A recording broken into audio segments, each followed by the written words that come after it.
Ibu-ibu, saya akan mendiseminasikan tentang modul 1.4 tentang program guru penggerak, yaitu budaya positif, eksplorasi konsep.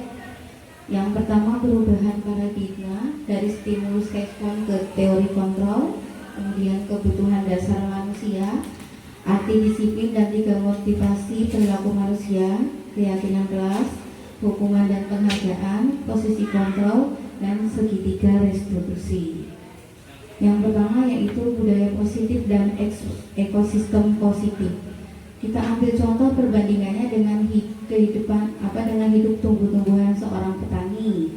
Dalam hakikatnya sama kewajibannya dengan seorang pendidik yang menanam padi. Misalnya hanya dapat menuntun tumbuhnya padi, ia dapat memperbaiki kondisi tanah, melihat tanaman padi, memberi pupuk dan air, membasmi ulat-ulat dan jamur-jamur yang mengganggu hidup tanaman padi dan lain sebagainya. Itu menurut Ki Hajar Dewantara pada lampiran 1 dasar-dasar pendidikan. Perubahan paradigma stimulus respon teori kontrol. Bisakah kita mengontrol seseorang? Ternyata sebenarnya tidak bisa. Yang bisa mengontrol diri kita sendiri itu hanya diri sendiri, ya. Kita tidak bisa mengontrol orang lain untuk harus seperti ini, kamu harus bisa seperti ini, tidak bisa. Karena yang bisa mengontrol diri kita sendiri yaitu diri sendiri.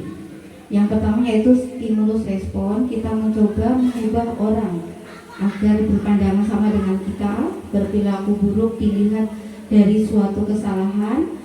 Orang lain bisa mengontrol saya bisa mengontrol orang lain.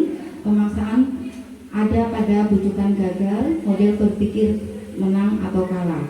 Yang berikutnya itu teori kontrol. Kita berusaha memahami pandangan orang lain tentang dunia. Semua perilaku memiliki tujuan, hanya Anda yang bisa mengontrol diri Anda. Anda tidak bisa mengontrol orang lain. Berkolaborasi konsisten menciptakan pilihan-pilihan baru. Model berpikir menang-menang. Berikutnya yaitu apakah makna dari disiplin? Disiplin berasal dari bahasa Latin yaitu disciplina yang artinya belajar. Makna asal dari kata ini berkonotasi dengan disiplin diri dari murid Gorgias dan Plato. Disiplin diri membuat orang menggali potensi menuju sebuah tujuan apa yang dia hargai. Namun dalam budaya kita, maka kata disiplin telah berubah menjadi sesuatu yang harus dilakukan seseorang pada orang lain untuk mendapatkan kepatuhan. Kecenderungan umum adalah mengubah kata disiplin yang ketidaknyamanan bukan dengan apa yang kita hargai atau capaian suatu tujuan mulia. Teori motivasi perilaku manusia ada 3: motivasi eksternal, motivasi eksternal, terus motivasi eksternal tujuan disiplin positif. Yang pertama motivasi eksternal untuk menghindari ketidaknyamanan hukuman, contohnya dengan kata-kata apa yang akan terjadi apabila saya tidak melakukannya, itu masuk ke dalam motivasi eksternal. Yang kedua untuk mendapatkan imbalan dari orang lain atau institusi, apa yang akan saya dapatkan apabila saya melakukannya. Berikutnya itu untuk menghargai diri sendiri, menjadi insan sesuatu harapan kita, sesuai harapan kita, saya akan menjadi orang yang seperti apa bila saya melakukannya. Itu contoh dari pertanyaan untuk motivasi internal, tujuan disiplin positif. Merdeka menurut Ki Hajar Dewantara, merdeka itu yaitu tidak hanya terlepas dari perintah, akan tetapi tujuan cakap buat memerintah diri sendiri. Ki Hajar Dewantara berpikir konsep teladanan. Budaya positif pada modul 1.4 terdiri dari pertama dalam kelas kita harus menentukan dulu peraturan kelas. Dari peraturan kelas itu kita akan tentukan atau sepakati menjadi keyakinan kelas, terus kemudian lingkungan positif. Jadi hal itu menjadi budaya positif di lingkungan sekolah. Keyakinan kelas, hukuman dan penghargaan. Mengapa tidak peraturan saja? Mengapa harus keyakinan kelas? Mengapa kita memiliki peraturan harus menggunakan helm? Ya. bila berkendarai kendaraan roda 2. Mengapa kita memiliki peraturan 3M, menggunakan masker, mencuci tangan, dan menjaga jarak 1,5 meter? Mengapa kita memiliki peraturan harus datang tepat waktu pada saat mengikuti pelatihan? Nah, itu semua untuk mendukung motivasi intrinsik, kembali nilai-nilai atau keyakinan lebih menggerakkan seseorang dibandingkan kita serang mengikuti peraturan-peraturan tersebut. Nah, ini adalah keyakinan kelas 6 yang sudah kami sepakati di kelas 6. Yang pertama itu disiplin, siswa datang tepat waktu ke kelas. Kedua, tugas, siswa bertanggung jawab dalam menyelesaikan tugasnya secara tepat waktu. Tertib memakai seragam dan menjaga ketertiban selama pelajaran. Respek dan hormat pada guru, murid, dan semua pegawai yang ada di sekolah. Kebersihan, siswa dan seluruh warga sekolah menjaga kebersihan di sekolah, membuang sampah pada tempatnya. Kemudian budayakan 5S, senyum, salam sapa, sopan, dan santun. Ini adalah keyakinan dari kelas 6. Kegiatan mendalam keyakinan kelas bisa dibuktikan dengan tabel T dan tabel Y. Ini adalah tabel T yang sebelah kanan, tabel Y dan tabel T-nya. Hormat, kami meyakini bahwa sangat penting untuk menghormati semua orang dan barang milik orang lain. Bekerja, kami yakin bahwa sangat penting untuk mengerjakan suatu pekerjaan atau mengikuti kegiatan yang telah ditugaskan. Diterima dan dimiliki, kami yakin bahwa sangat penting untuk merasa diterima pada suatu kelompok dan saling peduli satu sama lain. Nah, peraturan yang termasuk ke peraturan ada selalu kembalikan buku ke tempatnya, dilarang mengganggu orang lain, hadir di sekolah 15 menit sebelum pelajaran dimulai, dilarang melakukan kekerasan, dilarang menggunakan narkoba, bergantian atau menunggu giliran, gunakan masker, jangan berlari di kelas atau koridor. Itu peraturannya dikaitkan dengan keyakinan kelas. Yang pertama, selalu kembalikan buku ke tempatnya, itu merupakan tanggung jawab. Dilarang mengganggu orang lain, itu keyakinan kelasnya berupa menghormati orang lain dan diri sendiri. Hadir di sekolah 15 menit sebelum pelajaran dimulai, menghormati orang lain, komitmen pada tujuan. Dilarang melakukan kekerasan, itu keselamatan. Dilarang menggunakan narkoba, hubungannya dengan kesehatan. Bergantian atau menunggu giliran, itu menghormati orang lain. Menggunakan masker, kesehatan dan keselamatan. Jangan berlari di kelas, itu keselamatan dan keamanan. Dihukum oleh penghargaan. Yang pertama, pengaruh jangka pendek dan jangka menengahnya. Penghargaan menghukum, ketepatan, penghargaan merusak hubungan. Tindakan guru yang seharusnya mencatat 100 kali dalam buku kalimat, saya tidak akan terlambat lagi, karena terlambat ke sekolah itu merupakan jenis dari hukuman.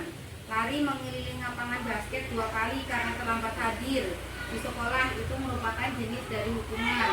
Nah, menggantikan kertas tugas yang telah dicoret-coret, itu merupakan jenis dari sanksi atau konsekuensi.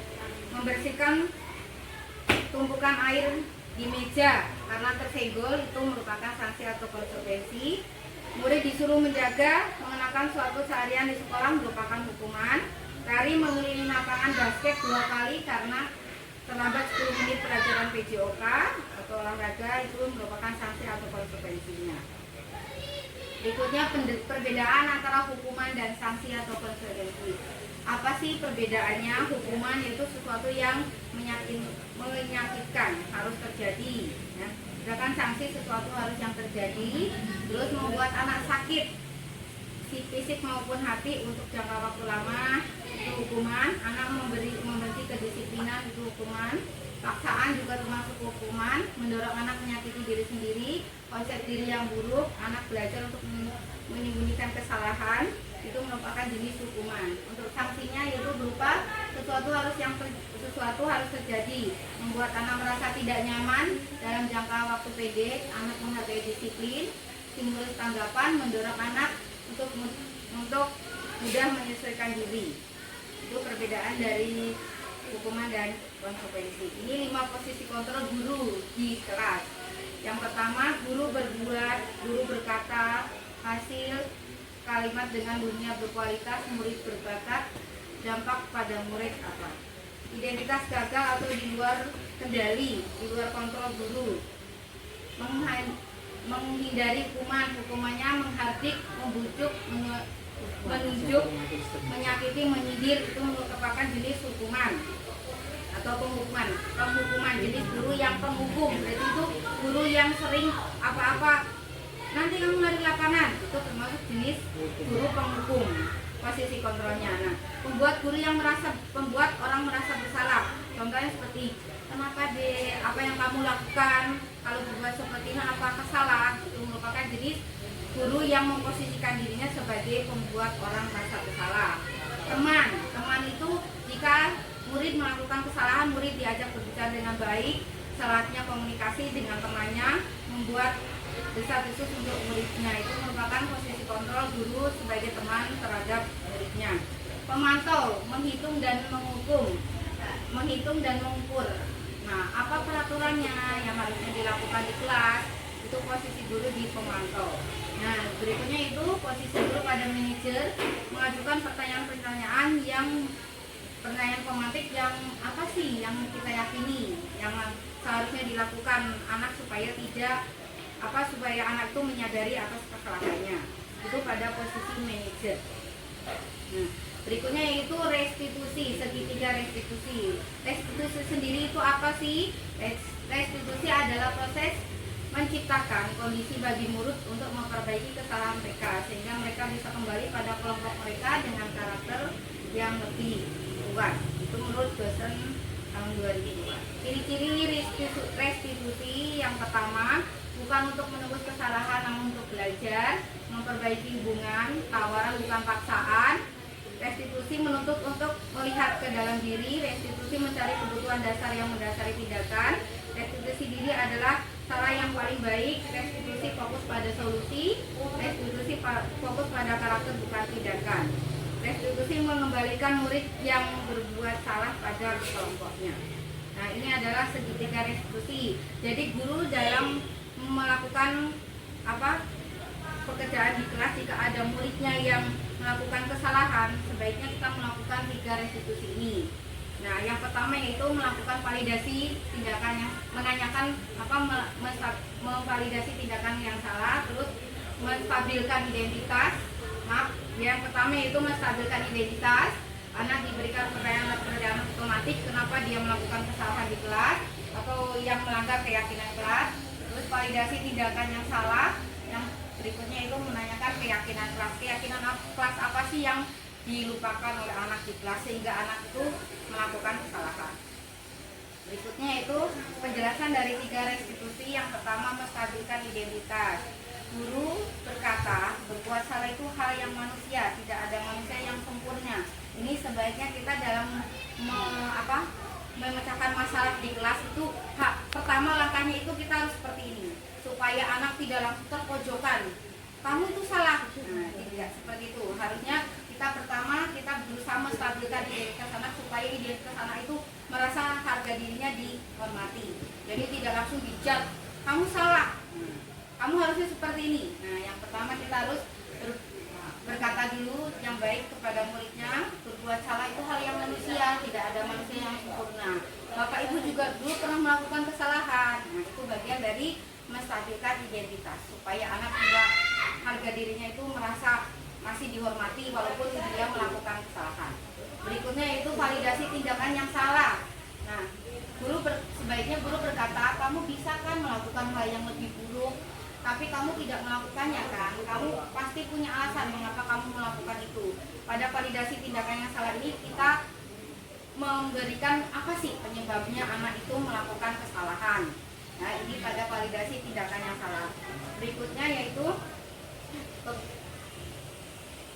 kebutuhan dasar manusia. Kebutuhan dasar manusia itu ada 4. Kasih sayang, ya, ada kesenangan, penguasaan, kebebasan, dan yang terakhir bertahan hidup.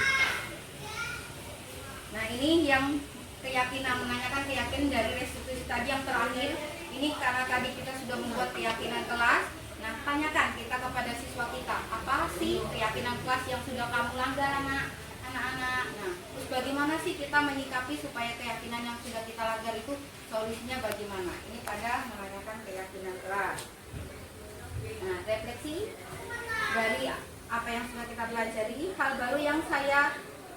baru apa yang mengubah paradigma saya yang harus saya dapatkan, terus perasaan apa yang muncul selama mengikuti sesi ini, khususnya mengenal makna disiplin dan motivasi intrinsik, peran Among seperti apakah yang saya telah lakukan selama modul ini, saya akan menjadi Among yang seperti apa setelah mengikuti modul ini. Nah, terima kasih Bapak Ibu. Ini adalah pemaparan saya tentang modul 1.4 mengenai budaya positif akhlak.